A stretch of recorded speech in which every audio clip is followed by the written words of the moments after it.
That's where it all began. Not the pandemic, not workplace burnout, not this era of the Great Resignation. Overlanding throughout the West in 2018 underscored our need to enjoy the outdoors while we are still young enough to adventure. It was a 2-week mission that left an indelible mark, a constant yearning to be exploring in the middle of nowhere. Last fall, more than 15 million Americans quit their jobs in hopes of finding something better. Having spent most of our adult lives in federal service, soldiers and government civilians, our need to transition was already looming before the pandemic began. For us, the call to nature continued to grow.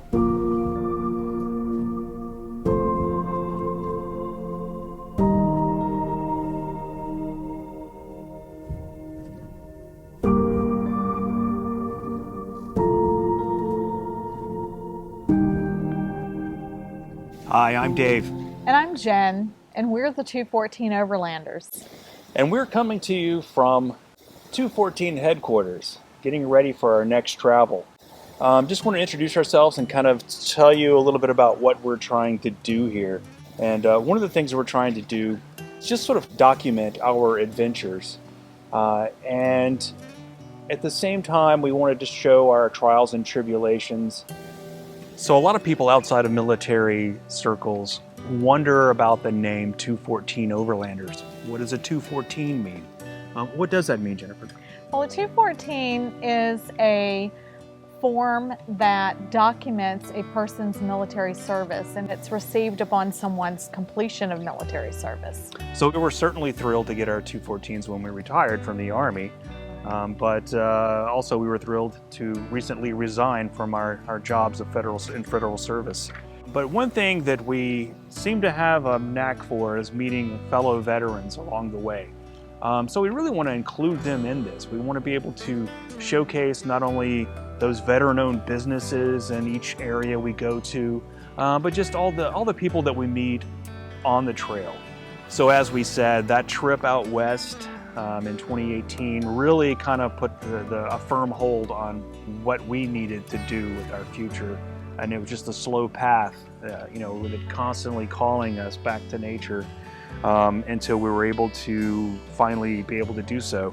The inevitable discussions of long-term travel and choosing the right overland rig soon followed, and we just continued to build until the RV craze of the pandemic really crippled supply and escalated all the prices.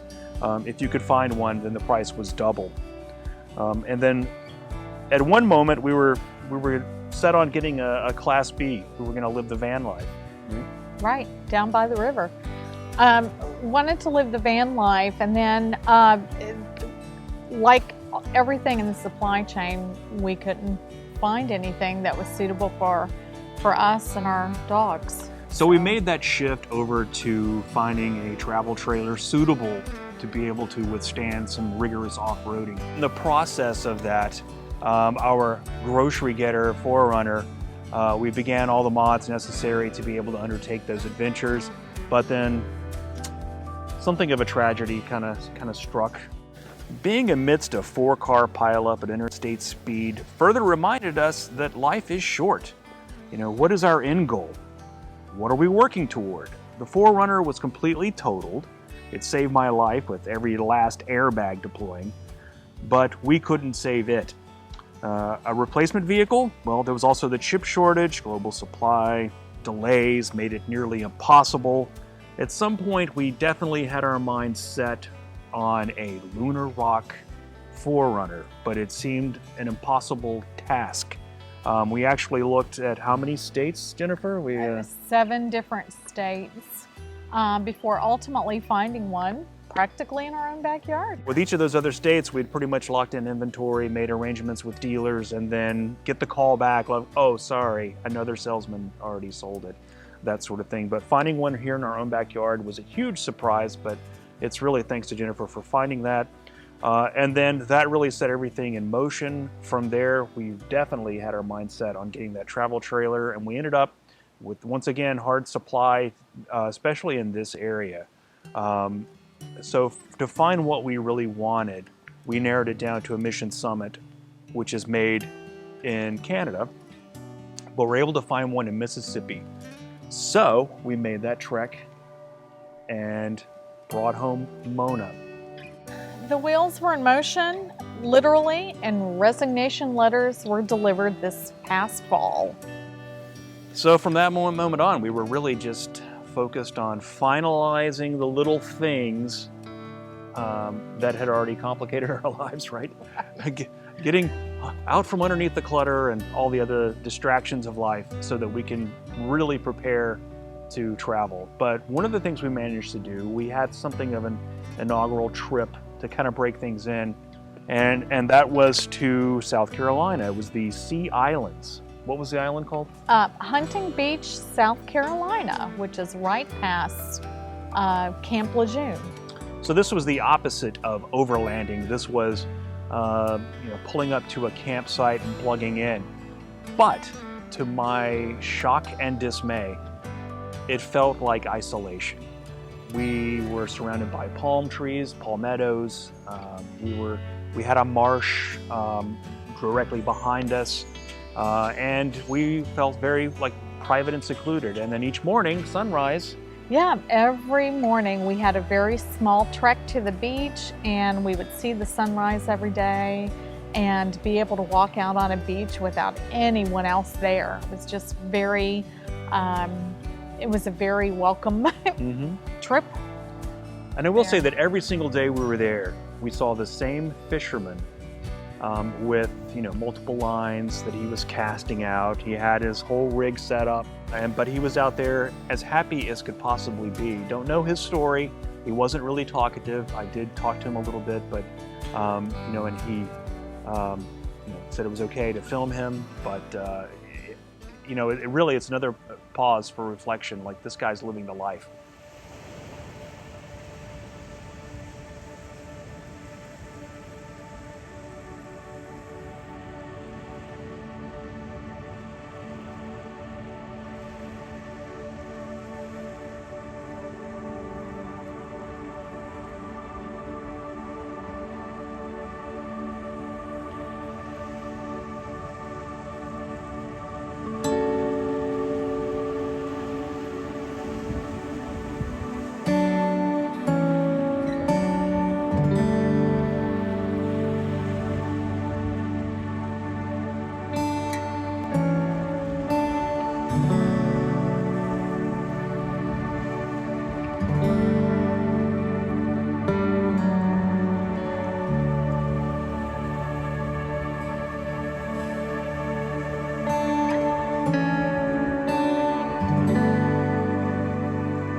One other thing that happened at our campsite were the visitors, which included sort of the trash bandits.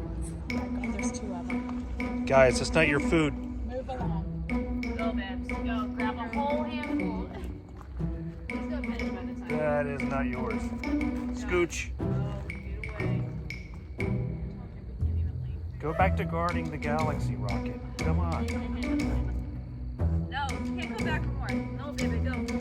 No, off. Good. Thank you.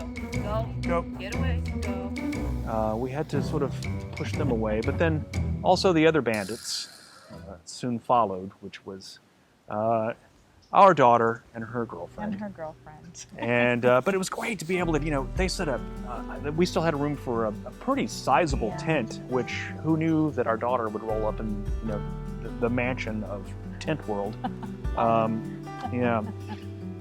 But it was a great visit, and it was great to really break in the, everything that we had built up into that point.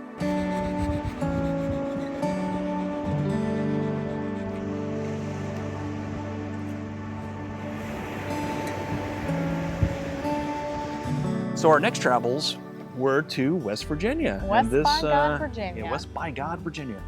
And so we actually took in a lot of things that were very new to me, but really they were part of you grew up in that area, right? Right. Yeah. I was raised in West Virginia, so it literally was a going home because we had been away for so many years.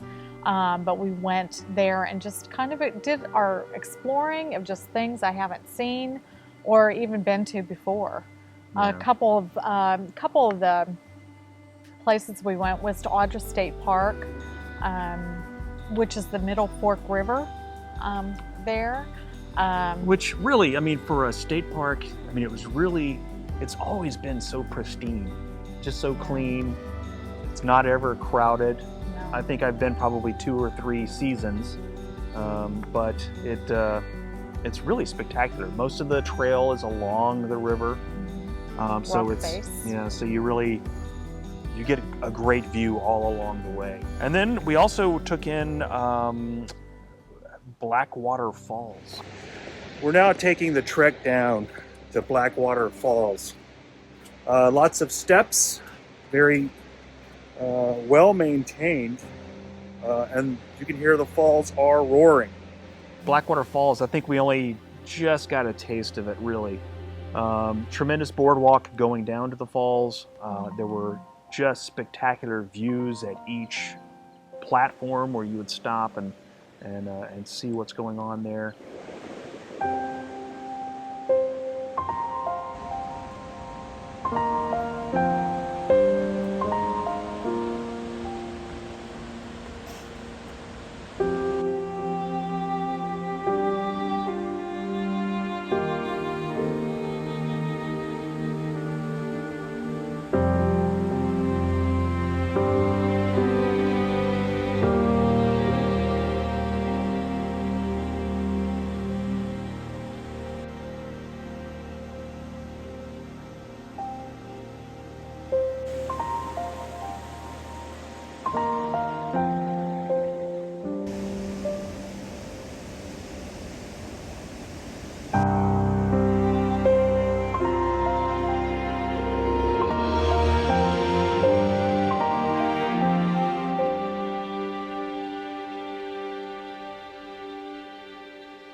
There was the Pringle Tree. Yes. So also that was pretty close to where we were staying was the Pringle Tree, which I think that I've heard stories about that many times over the years as we've passed by, but never really gone off the road. Dave, why don't you tell us about what you learned about the Pringle Tree? Slightly off the beaten path is the Pringle Tree. It's a hollow sycamore. It's a 3rd-generation tree that provided a home for the first settlers in this area of West Virginia.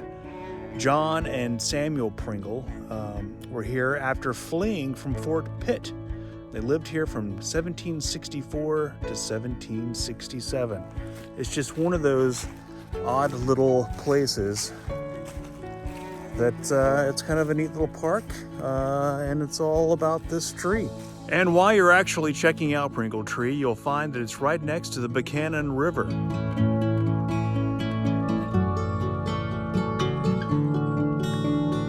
So why is this a cool place for you to come?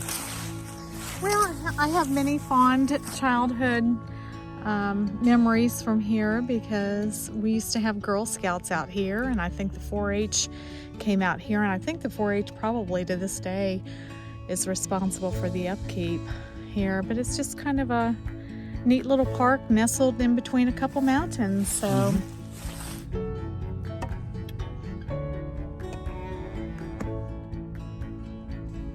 Another adventure that we had was just a little detour down in Hacker Valley. There's a pristine spot that we enjoy just being away from everything. Just the sounds of nature, the moment of zen, just the trickle of water and just all of nature around us. down at the Holly River State Park, surrounding area.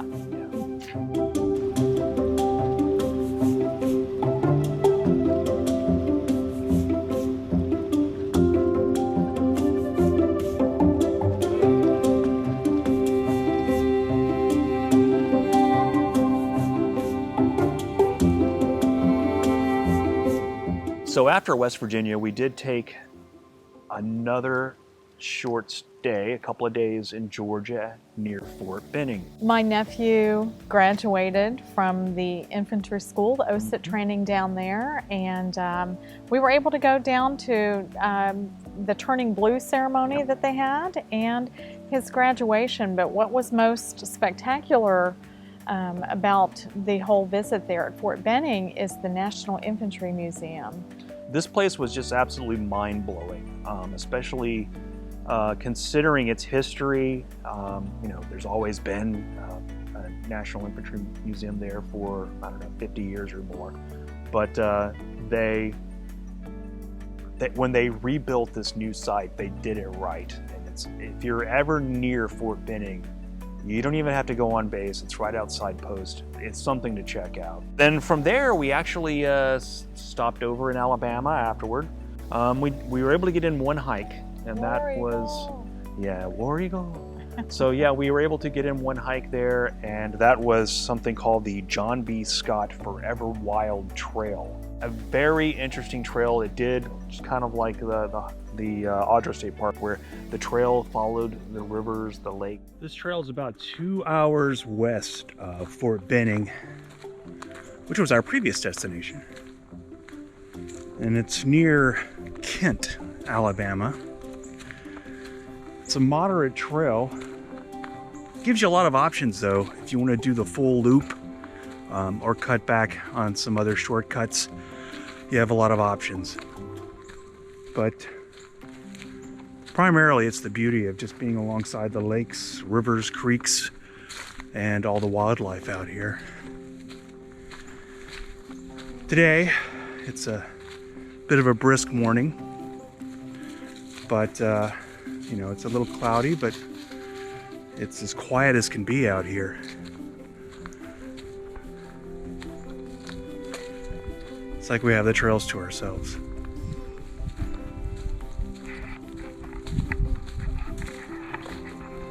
Okay, Lola, you okay back there? Hiking with dogs.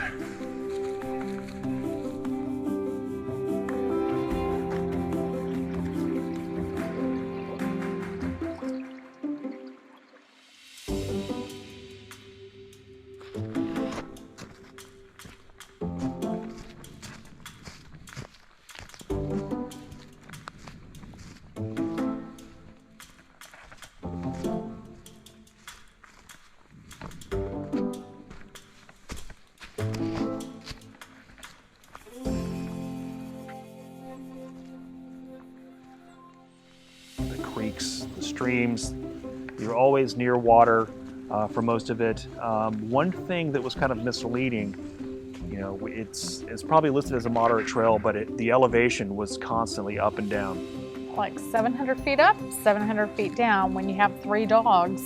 Yeah, so yeah, we made that mistake. Of course, our dogs travel with us everywhere, Macy and Beckett, but we had a third party involved.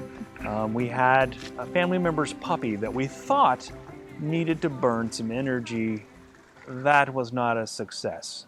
The moment we put the harness on, it was kind of like, you know, oh, that's my kryptonite, and I'm going to fall to the ground and not be able to move. And so we eventually very quickly gave up. It's been uphill for a minute.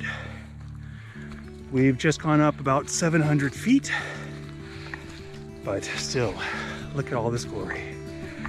And how you doing back there, Lola?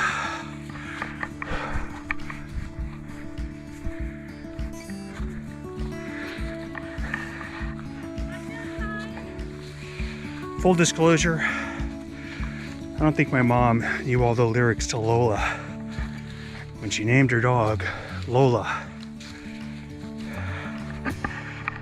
Maybe. We knew to prepare ahead of time in case any of the dogs needed a rescue there. We would be able to put them in a backpack. And we didn't expect that to happen from the start, from the trailhead. But Lola got the ride of her life, just kicking back in the backpack. And we were able to see a lot of great things there. There was the promise of nature. We expected to see some nature, but we didn't see any wildlife per se. We didn't see a lot of wildlife. It was just perhaps the time of day that we were there. There was a chill in the air. I'm sure most animals were hunkering down, expecting it to be a little warmer, and suddenly it was cold. But yeah, it was a great trip, being able to do all of that. Yeah. Yeah. Good start of our hiking season. Yeah. For sure. So really, this is just a great start of all of our adventures. We're looking forward to planning out our trips. We're using the time that we have now to kind of prioritize and, of course, match with the seasons. Everyone's dream is to always stay in 70-degree weather, right? No matter what time of year you're traveling, and you try to plan your trips accordingly. Of course, that's not really realistic because, you can't possibly be at Yellowstone in the summer with throngs of people. But we're definitely going to be planning all of that out, and we're continuing to kind of learn this as we go. On our next episode, we'll give you a tour of our rig and show some of our modifications and gear. We'll also share the story of some amazing veterans in Middle Tennessee who are supporting each other in a rapidly growing industry. We'll have a routine schedule in the coming months, but until then, make sure you subscribe and hit the bell to receive notifications for new episodes. No roads, no worries. See you on the trails.